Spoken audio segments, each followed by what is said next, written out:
What do you feel within? Who is Jesus forsaken for you? Jesus forsaken is something really huge because he's the entire life of a focolarino. Again, he's our secret. The world is filled with consumerism, secularism, materialism and hedonism, with all kinds of isms.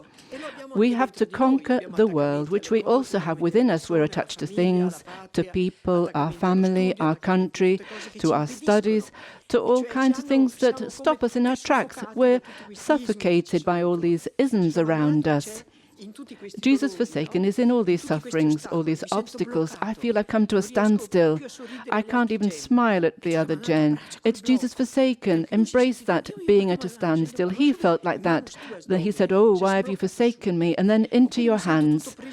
Another example, I'm filled with fear, or I've lost interest, nothing matters. Just think, even Jesus has seemed to have lost interest, because up till then he lived in a royal, majestic way on the cross. He'd given his mother to us. He'd forgiven those who put him on the cross. He'd done everything as Jesus would do, and in that moment he seems like a failure, feeble, a weakling. He seems to be, but the fact is his trial was an infinite one. All hell was let loose against him, and so he felt weak. And why? We would ask the same thing in some trials, but immediately he said, "Into your hands." So immediately let's embrace Jesus forsaken and resolve all that hinders us. Resolve it in order to live the resurrection within ourselves, to bring the risen Lord in our midst, and to make room for the kingdom of heaven.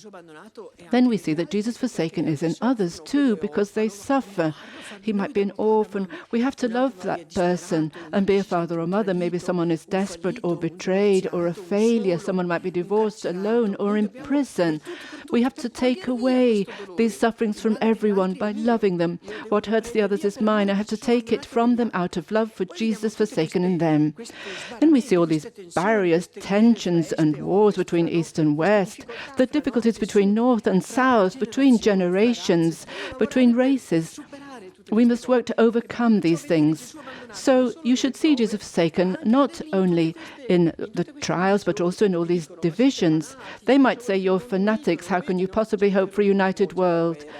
There's terrorism and war. Now they're even talking about Star Wars. There are all kinds of things, the arms race. What can you hope for? Instead, no. As I said before, and I'll say it again because it's important for you. Just as the question of ecology didn't exist before, you're young when you might believe that the ecological problem was always there, but it didn't happen until recently. No one spoke about it. Now it's become a huge problem for public opinion because everyone wants to work to solve the ecological problem because nature is going to ruin. And nature was created for us by God. People can no longer live in this situation. How did this come about? It started with a few people who began to start work. There were others who followed them, small-scale activities, cleaning up a neighborhood. Then they collected signatures against Chernobyl, for example, or something else. And bit by bit, the ecological movement developed. And now everyone talks about it all over the world. And political parties, the Green Party, and so on, representing that movement. So my point is that if we're working for a united world and we do small activities which might seem to be nothing, when you think of all the disunity there is in the world, it might seem that you're doing nothing. Instead, you're creating public opinion until everyone begins to think, well, maybe it's right to aim towards a united world because either we unite or we die because we got the atomic bomb. As Foucault said, either we unite or we'll all perish, we'll all die. So it'll go ahead, just like the ecological movement spread. Now we all feel that it's right to work for ecology, and a short time ago we never even heard the word. Likewise, the ideal of a united world will become part of public opinion. Young people will make it their own, will work for it, and they'll be shocked when they see two people fighting, when they see black against white, or one generation against the other, maybe young people against the elderly.